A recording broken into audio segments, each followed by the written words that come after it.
and 1 teaspoon of table salt is 2,400 milligrams of sodium, and 1 teaspoon of MSG is 700 milligrams of sodium. So actually, when you add MSG to something, it doesn't make it saltier. You actually add less salt. You actually get less sodium because of how it works.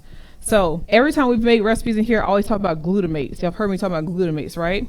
And when I've talked about it, it's what gives you that umami flavor, that savoriness to a dish, especially if it's supposed to be anything that's supposed to replicate a former dead animal, okay? We always say to have that unctuousness that you like in eating the meat, you have to have that replication in the vegetable form, otherwise it just tastes blah, blah, blah, blah, right?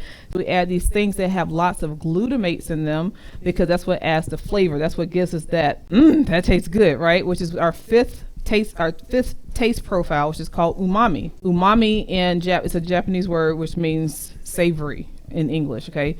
That thing that just makes you say, that is called umami. And that umami is directly related to glutamates, monosodium glutamate. So glutamates in and of themselves are naturally occurring in foods.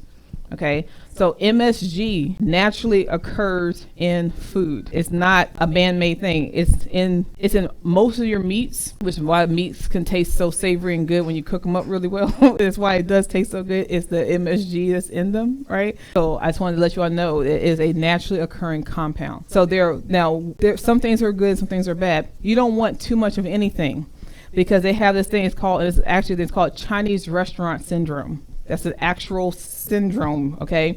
And that's where from 1968, when this whole ban against MSG came out, was because someone connected them getting sick from eating Chinese food that had an exorbitant amount of MSG. And that's when the campaign came out about it. That's why people know the phrase but don't know what it is. You just hear MSG, you hear bad, you hear Chinese food. So yes, if you have too much MSG, then it becomes a neurotoxin, okay? So when someone has an abundance of MSG, that neurotransmitter can become toxic, and that's why it can affect your nervous system. So, but that takes a lot of MSG.